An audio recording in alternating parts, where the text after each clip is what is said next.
point now. You mentioned one of the strikers now we have, Paul Onuachu. He can't be ignored at this moment. Yes, he plays in Turkey. He can, no.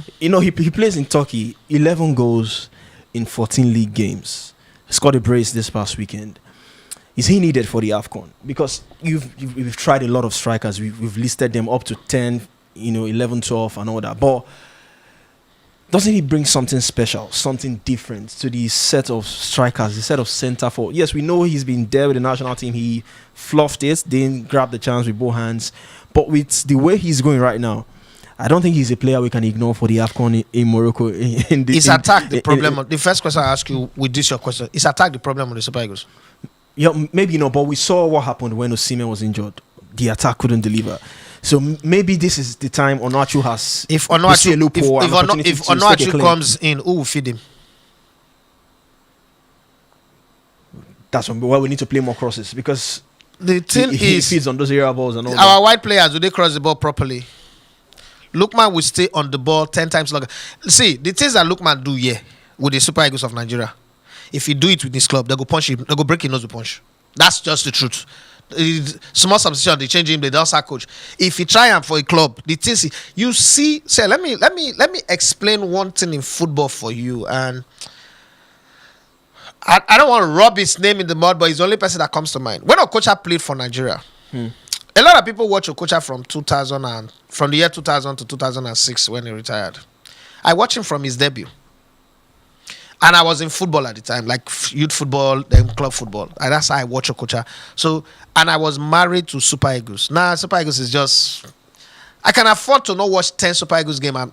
We're planning, see, I'm the chef de mission, right, for our trip to Morocco. We're not planning with Super Eagles in mind.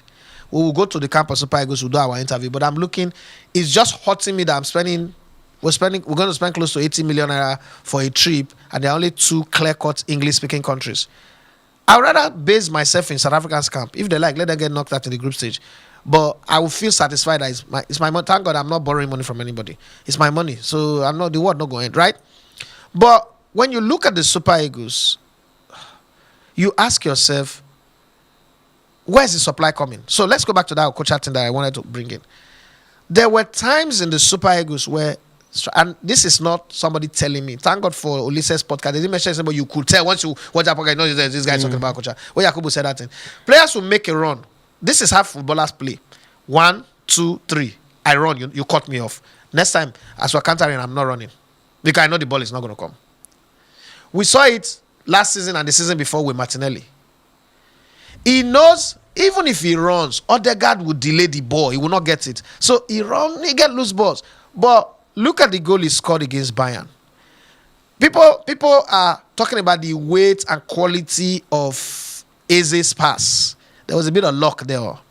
The real thing that happened is they forget. The guy who won the ball off, what's the former Man City guy former Crystal Palace guy that's playing for Bayern now? That's Michael Olise. Yeah. The guy who won the ball from Michael Olise, from the defense, that transition, that defensive danger into attack, was the same person who scored the goal. Yeah. Why did he continue running? He knew that this team now, the ball will come. I'm sure if it was Odegaard that they gave that ball to, he will not. Because he will trap it this way again, look for Bukayo Saka. He doesn't see Bukayo Saka. Those kind of things can kill a team. That Odegaard conundrum is what Super Eagles is dealing with now. There are no players with the creative sense of urgency to say, as soon as I get the ball, I want to find my striker. I want to play us forward, because these guys were pressing us. They displaced themselves tactically. There is gap, and I trust the speed of this man. Or the white players. Let's be honest. Moses Simon is my guy. But I cannot bet my life on his pinpoint accuracy of his crosses. Right? And then we're not good with dead balls. We hardly cross corner kick because Victor Osimhen scored the impossible goals. We're making it look like the create assist for him. No. Victor Osimhen does not score goals because the assist was good. He scored goals that you would, when you, as a commentator, you say, how the hell did he get that in the net? Out of nowhere. How did it happen? I don't know how did that happen? Because That's the animal that he is, the beast. And I mean, for fans of Osimhen, I don't use the word animal negatively. Like, that's the beast that he is. Like, Osimhen is magic. Osimhen scores. So let me not overdo it. Let me not use Messi now. But Osimhen scores those goals that nothing linking to a goal. That should not be a goal by any 80-70% of the time. But then he scored. Look at the headed goal. The second goal he scored against Benin Republic. Yeah. Nobody scores those kind of goals. But as a striker, somebody who have 18 screws in his bone, the bone that frame his eyes, even though he's wearing mask, he knows that if there's a contact there, but I don't go. Somebody that he remove his eyeball and fix, he will withdraw. Now only once somebody punched my head and then the head ball again. You understand? I'm just giving you that. Onuachu will not put himself there. One of the most skillful players Nigeria has ever produced. If you're ranking top 10 most skillful players, Onuachu is in your top 5, if not even your top 3. Mudashiru Lawal, Kocha, who else again you're going to call? Maybe Sekou Degbami, and then Onuachu. We could even argue, right? This is not to disrespect Clement Emile, Tarila Okorowanta, and Ojomo Kiyata, all of those. No, Ojomo Kiyata is not skillful, just good scoring with his head. But I'm just saying that, right? So, when you look at our midfield, before you start mentioning Paul Onuachu, don't we already have a Paul Onuachu type striker there? What's Siridesa doing? Is it not the type? What's the difference between Siridesa and Paul Onuachu? Siridesa is even good with his foot, better than Paul Onuachu. So, would we cross the ball for him? Are we going to carry him because of his club performance and then bring him there? If Osimhen is not available, he comes on, he's a liability. Nigerians will tear him to shred. On form, yes. But Nigerian Super Eagles, you need, first off, when you're following Super Eagles, one of the lines that I've written as my intro for Morocco, I'm going to use it. I'm going to waste it now. I need to write a new line. When you follow Super Eagles, when you watch Super Eagles, you watch based on their form, based on which Super Eagles are available on the day, how much you have prayed before the match, because all that counts. And then you hold your calculator by your side, because as you're playing, you start calculating. Because the Super Eagles defy all sense of gravity, all sense of football and the rest. So we might not give him the supply and he'll be away. So if he's in this form, let him just stay. And the time the Nations Cup is going on, the league will still be on. Let him continue to score those goals. Unfortunately, I advised him when he was going to Southampton that that's a bad move. I remember interviewing himself. He justified it. The thing is, we're in a place where it's a win or bust for the Super Eagles. These Super Eagles go and get knocked out in the quarterfinals or semi-finals or the group stage. Even the Osimhen that everybody love, people will hate him. It's going to be like Burna Boy. So the coach should take the players that he believes are compatible. The players that he believes. His sack letter, I know that they've already typed that letter. It's just to date and sign it. So he should go with the players that he believes are very compatible. I don't think Paul Onuachu has played with Eric Chelle. If you bring him now, he has to restart his talking to the team, how to play with him. I don't think one of the things that I think is lacking with the Super Eagles is the fact that they don't call each other. When you play football, you play street football. Let's leave club football. You play street football. If you're playing in midfield, your teammate will be striker or winger. But now like this, I want my pass. Exactly, they plan like this. If you see me, they run. Just play the ball like this. I go meet her. No worry. Trust me. Don't people do that? All the people that are watching, if you play, not leave club football because no. Let's talk about regular everything that we do every day. Don't you do that? Primary school, secondary school, even university games or street football, youth football, club football, even all-star that we play. So boy, I like my ball. I just cross and make it a spin. If I head down, force the day. Or just no the cross. Not to the head. If I jump, I don't even flip my head for ball. If they cross, if you see me for last person, I mean won't give. Just plan low range. I could shoot up. We have those kind of conversations. I don't think Super Eagles players have that conversation. The first person that made me know, Boniface's debut was a good one. I had one ball to drag everybody, dribble past Osimhen, almost scored, but he didn't score. But I'm like, man, this is good. This is something in the mode of Amokachi, but I mean, this is a low budget Amokachi anyway, but something in that mode. But then subsequently, I noticed they'll get the ball. This is Boniface. It's open, wide open. they'll play the ball this way. Before the ball gets to him, 2 people are already marking him. I say, oh God, this sickness that Okocha left in the national team is still there. Oh, Jesus Christ of Nazareth. And I've seen it times that number.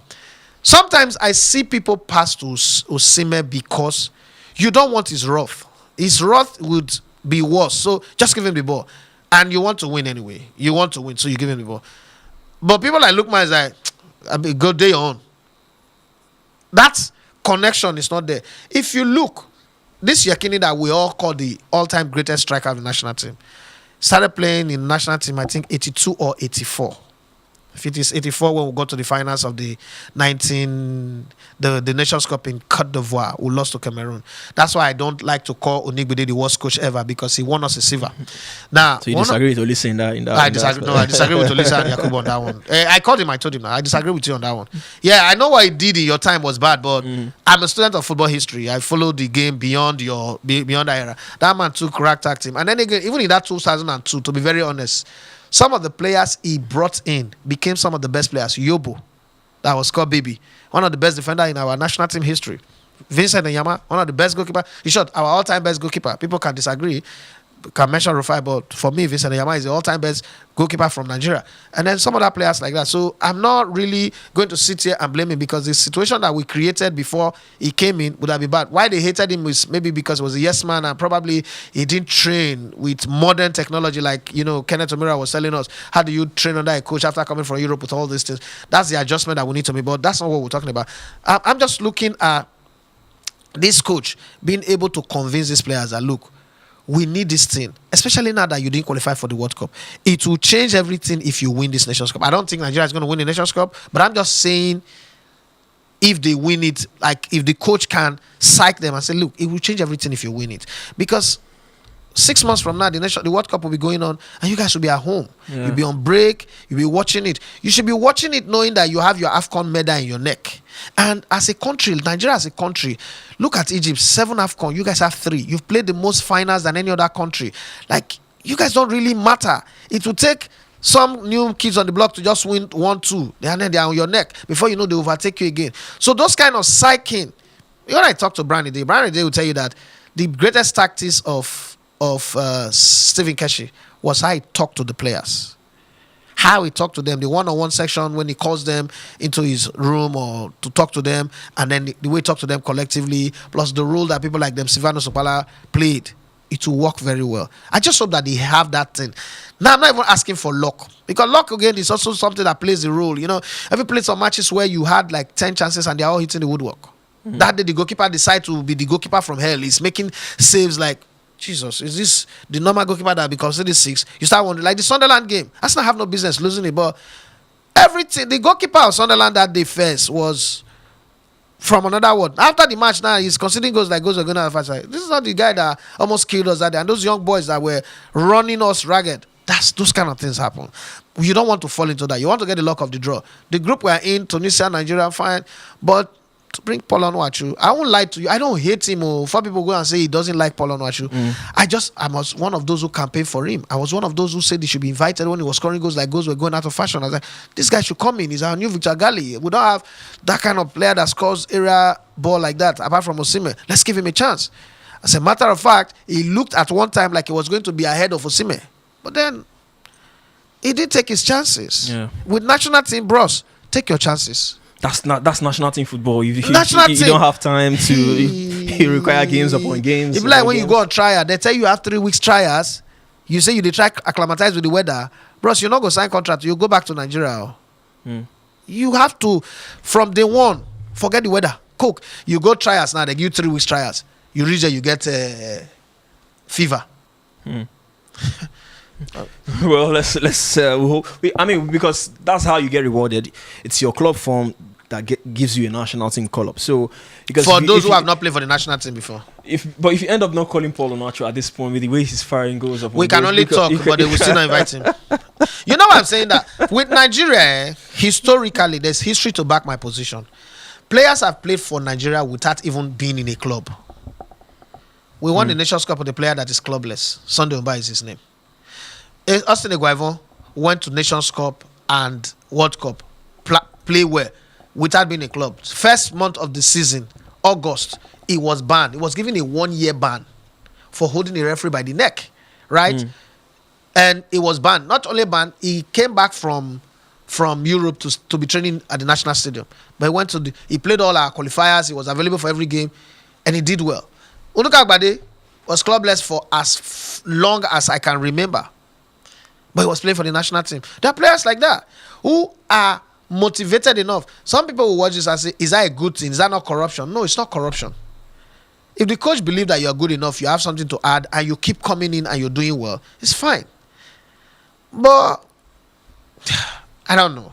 I feel for Paul Onuachu. I feel for him, but looking at this team, if you're saying you're looking for somebody that can head, Tolu Arokadare is there, even though they not say she should go and do farming. Some people say she go and farm. And I don't want to talk too much. I mean, because of one tweet, so everybody say, "Nah, my boy." I mean, they push up. I mean, it's